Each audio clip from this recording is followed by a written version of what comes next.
नमस्कार। चलिए आज समझते हैं भारतीय संविधान के उस हिस्से को जिसे उसकी आत्मा या उसका नैतिक कंपास कहा जाता है। ये वो सपने हैं, वो आदर्श हैं जिन्हें एक नए नए आज़ाद हुए राष्ट्र को हासिल करना था। जी हाँ, हम बात कर रहे हैं राज्य के नीति निर्देशक तत्वों की, यानी directive principles of state policy की। तो ये सब शुरू कहाँ से होता है? चलिए इस सवाल पर गौर करते हैं। जब भारत को आज़ादी मिली तो हमारे संविधान बनाने वालों के सामने सिर्फ एक देश का नक्शा नहीं था, बल्कि एक सपना था। एक ऐसे भारत का सपना जो सामाजिक और आर्थिक भेदभाव की जंजीरों से पूरी तरह आज़ाद हो। तो इस सपने को हकीकत में बदलने का रास्ता क्या था? इसे समझने के लिए पहले ये जानना जरूरी है कि इस सपने की जरूरत ही क्यों पड़ी। आइए उस दौर की चुनौतियों को जरा करीब से देखते हैं।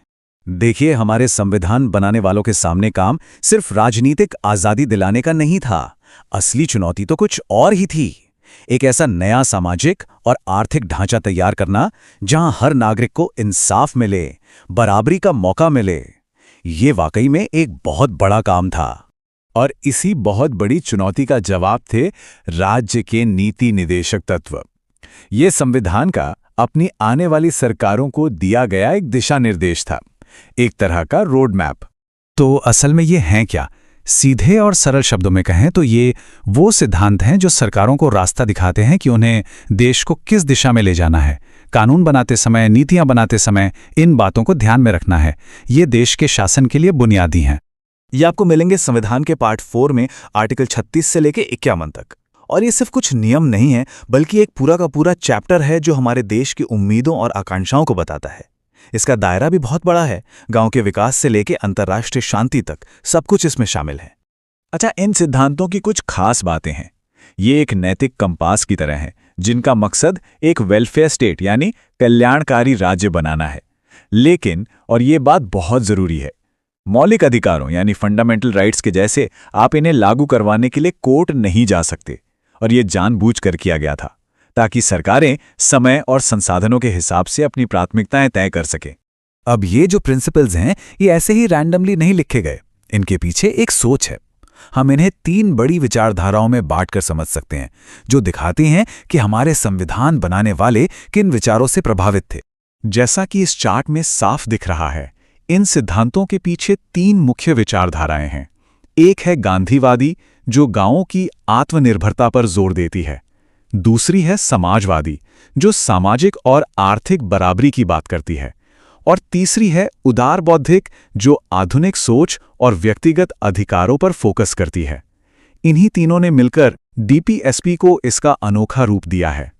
गांधीवादी सिद्धांतों में गांधी जी के भारत का सपना झलकता है, जैसे कि आर्टिकल 40 जो कहता है कि ग्राम पंचायतों को मजबूत करो, या आर्टिकल 43 जो छोटे छोटे कुटीर उद्योगों को बढ़ावा देने की बात करता है। नशाबंदी का विचार भी इसी में आता है। फिर आते हैं समाजवादी सिद्धांत।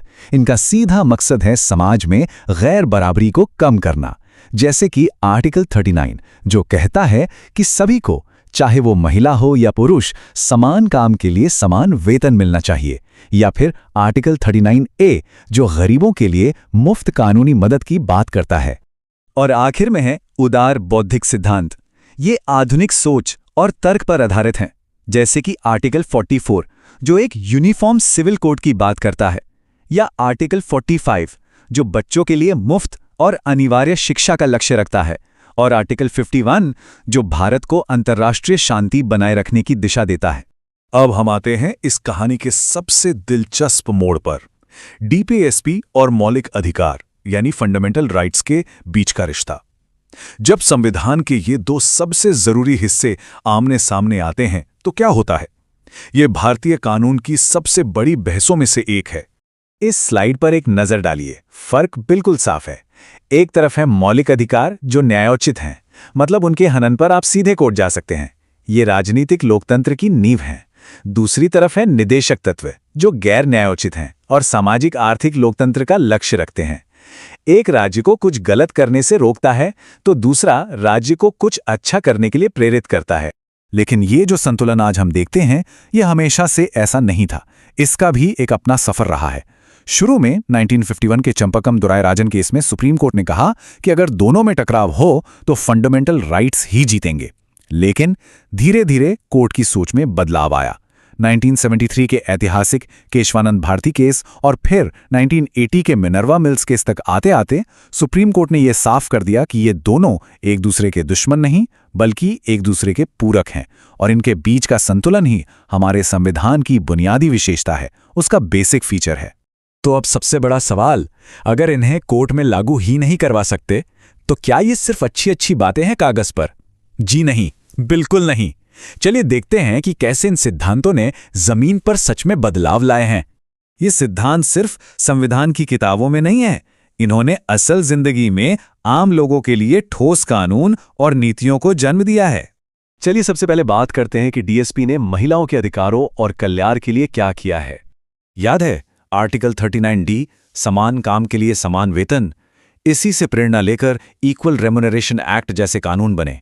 इसी तरह आर्टिकल 42 से मैटरनिटी बेनिफिट एक्ट आया, जिससे लाखों कामकाजी महिलाओं को सीधा फायदा पहुंचा।